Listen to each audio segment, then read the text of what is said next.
जो पौधा है जो यह पुष्प है, इनका क्या नाम है? जो माताएं अचरा पसार के पुष्प को रोप रही हैं, उनसे होता क्या है? इसकी जो आकृति है शिवलिंग की है। इसकी आकृति जो है इस पेड़ की, इसको बोलते हैं शिवलिंगी।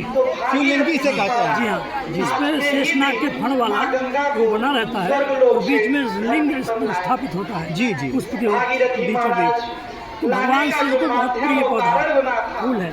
तो इस फूल को जो भी भगवान शिव पे चढ़ाता है उसकी सभी मनोकामनाएं पूर्ण होती हैं। और एक अनसुईया सरकार जो यहाँ के महाराज जी थे, उनका एक आशीर्वाद है, वरदान है कि इस पेड़ से पुष्प पहले फूलते नहीं थे, खुलती नहीं थी। काफ़ी लंबा समय हो गया। तो लोगों ने कहा कि इसको कटवा दिया जाए पेड़ को। तो महाराज जी ने इसमें 5 छड़ी मारी।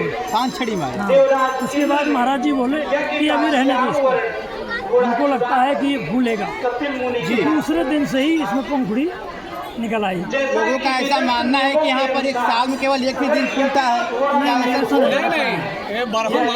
हमेशा फूलता रहता है, लेकिन ये जो कामना की जाती है पुत्र प्राप्ति के लिए, वो इसी अवसर पर मानी जाती है। गंगा जी का आशीर्वाद, गुरु महाराज का आशीर्वाद इसी भंडारे के समय में लोगों को मिलता है।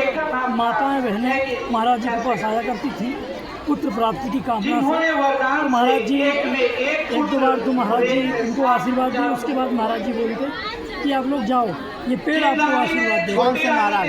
स्वामी भगवानंद जी महाराज, जिनको अनसुईया महाराज के नाम से भी जाना जाता है। और इस क्षेत्र में बड़े महाराज के नाम से भी महाराज जी जाने जाते हैं। यहाँ पर अगरानंद जी महाराज कितने वर्ष थे? कितने वर्ष के थे तब थे?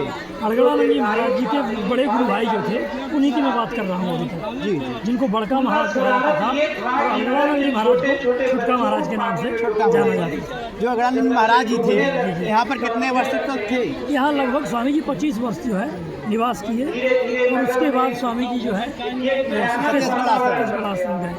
तो जिस समय अनसुईया महाराज जी अनसुईया की व्यवस्था देखा करते थे, उस समय स्वामी जी यहाँ की व्यवस्था। स्वामी जी के जाने के बाद ये पुष्प फूलना शुरू हुआ। उनके जाने के बाद तो फिर मतलब ये जो माताओं को आशीर्वाद रूप में जिनकी ओली में ये पुष्प गिर जाते हैं, उनका ऐसा मानना है कि उनको पुत्र प्राप्ति हो जाती है।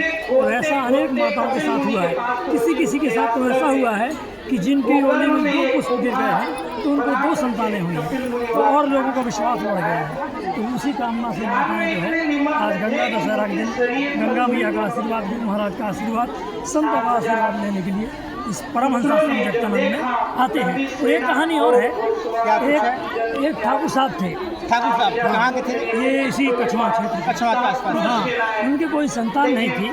तो यहाँ जो संत थे कृष्णानंद महाराज, जगतानंद महाराज, उनके आशीर्वाद से उन मतलब ऐसे ठाकुर साहब थे, अनेकों संतान की प्राप्ति हुई।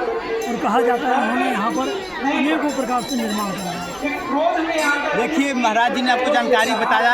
आप सभी दर्शक इस खबर को शेयर अवश्य करें और आप नए हो चैनल को सब्सक्राइब करिए। मिलते हैं अगली खबर की ओर। जय हिंद।